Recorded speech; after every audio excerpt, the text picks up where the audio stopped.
श्री स्वामी समर्थ. श्री गुरुदेव दत्त. आजचा टॉपिक खूप महत्वाचा आहे, त्यामुळे व्हिडिओ खरंच कृपया करून शेवटपर्यंत बघा, कारण की खूप जण श्री स्वामी चरित्र सारामृत या ग्रंथाचे पारायण करतात आणि आपल्याला माहिती आहे स्वामी चरित्र सारामृत हा फक्त ग्रंथ नाही, खूप लोकांचे प्रेरणास्थान आहे. खूप लोकांचं जीवन या ग्रंथामुळे बदललं आहे. त्यांच्या इच्छा पूर्ण झाल्या आहेत, कारण की त्यांनी खूप मनापासून विश्वासाने भक्तीने याचं पारायण केलं आहे. त्यासोबत सर्व नियमांचं पालन करून हे पारायण केलं आहे. पण खूप लोकांकडून काही नियम चुकले जातात, काही नियमांचं पालन होत नाही. तर तेच नियम कोणते आहेत जे आपल्याला पाळायचे आहेत? श्री स्वामी चरित्र सारामृत या ग्रंथाचे पारायण करताना एक नियम आहे जो भरपूर लोकांकडून मोडला जातो. तो नियम कोणता ज्याच्यामुळे तुम्ही केलेल्या पारायणाचं फळ मिळत नाही, ते मी तुम्हाला आजच्या व्हिडिओमध्ये सांगणार आहे. त्यामुळे व्हिडिओ शेवटपर्यंत नक्की बघा. तुम्हा सर्वांचं खूप खूप मनापासून स्वागत आहे आपली निष्ठा या यूट्यूब चॅनलमध्ये. बघा, तुम्ही अजून आपल्या चॅनलला सबस्क्राईब केलं नसेल तर नक्की चॅनलला सबस्क्राईब करा व कमेंटमध्ये एकदा नक्की सांगा की तुम्ही श्री स्वामी चरित्र सारामृत या ग्रंथाचे पारायण केले आहे का नाही. तर चला आता आपण आजच्या व्हिडिओला सुरुवात करूया. बघा, खूप लोक आपल्या आपल्या परीने पारायण करत असतात, संकल्प करत असतात. कोणी 3 दिवसाचं, कोणी 7 दिवसाचं, कोणी 21, 51, 108 पारायणाचा संकल्प करतात. आणि खरंच खूप म्हणजे खूप लोकांना या श्री स्वामी चरित्र सारामृत या ग्रंथाचे पारायण केल्यानंतर अनुभव आलेला आहे. कारण की हा फक्त ग्रंथ नाही तर स्वामी समर्थांचे जिवंत दर्शन आहे. ज्यांच्या जीवनामध्ये अडचणी येतात, मग कुठल्याही अडचणी असू द्या, कुठल्याही संकटे असू द्या, त्यासोबत घरामध्ये जर शांती देखील नसेल किंवा आजारी असेल, दरिद्रपणा असेल, कोणतंही कारण असू द्या, श्री स्वामी चरित्र सारामृत हे औषधासारखं आहे. जसं की औषध आपल्याला योग्य वेळी घ्यावं लागतं, तसंच योग्य पद्धतीनेच आपण जर श्री स्वामी चरित्र सारामृताचं पारायण केलं तर त्याचं फळ मिळतं. जसं की आपण डॉक्टरकडे गेलो आणि डॉक्टरांनी औषधं लिहून दिली, पण आपण योग्य वेळेत घेतली नाहीत तर आपल्याला त्या औषधाचा असर होत नाही.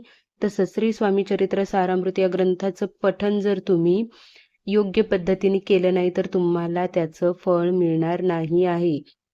सगळ्यात पहिला नियम असतो तो म्हणजे आपल्याला संकल्प करायचा असतो. तुम्ही जेव्हा केव्हा श्री स्वामी चरित्र सारामृत या ग्रंथाचं पारायण करणार असाल, नित्यसेवा नाही बोलत आहे मी, पारायण, त्यावेळेस आपल्याला अगोदर केंद्रात जाऊन, स्वामींच्या मठात जाऊन किंवा स्वामींच्या फोटो पुढे तुम्ही किती दिवसाचं पारायण करताय आणि कशासाठी करताय हे तुम्हाला स्वामींना सांगायचं असतं. आणि स्वामींना हे देखील सांगायचं असतं की हे पारायण माझ्याकडून निर्विघ्नपणे पार पडू द्या. हा झाला पहिला नियम. दुसरा नियम आहे तुमच्या शरीराची आणि मनाची शुद्धी. जोपर्यंत तुमचं मन आणि शरीर शुद्ध होणार नाही तोपर्यंत तुम्हाला पारायणाचं फळ मिळणार नाही. मनामध्ये राग असेल कोणाबद्दल तरी, मनामध्ये द्वेष असेल, तुम्हाला अस्वस्थ वाटत असेल, तर सगळ्यात अगोदर तुम्ही नामस्मरण करा. तुम्ही जर नामस्मरणाला सुरुवात केली ना, पण नामस्मरण करताना देखील अत्यंत मनापासून नामस्मरण करायचं आहे. बघा, तुमच्यामधील कोणाबद्दलही राग असू द्या, द्वेष असू द्या, नक्की दूर होईल. आणि त्यानंतरच तुम्ही ग्रंथ उघडून वाचायला सुरुवात करायची आहे. स्वामी कधीच तुम्ही काय बोलताय ते शब्द पाहत नाहीत, स्वामी तुमचा भाव पाहतात. तुम्ही किती अंतकरणातून बोलत आहेत, किती शुद्ध भावनेने एक एक शब्द उच्चारत आहेत, स्वामी ते पाहतात. त्यामुळे नेहमी ग्रंथ वाचताना अगोदर तुमचं मन आणि शरीर शुद्ध करून घ्या, म्हणजेच एकाग्र करून घ्या. आणि त्यासोबतच ज्या दिवशी तुम्ही पारायणाला बसणार आहात त्या दिवशी सकाळी लवकर उठून अंघोळ, स्नान करून, स्वच्छ कपडे घालून, पूजा करून ग्रंथ वाचायला बसायचं आहे. काळे कपडे परिधान करायचे नाही आहेत. बघा, हे 2 नियम झाले.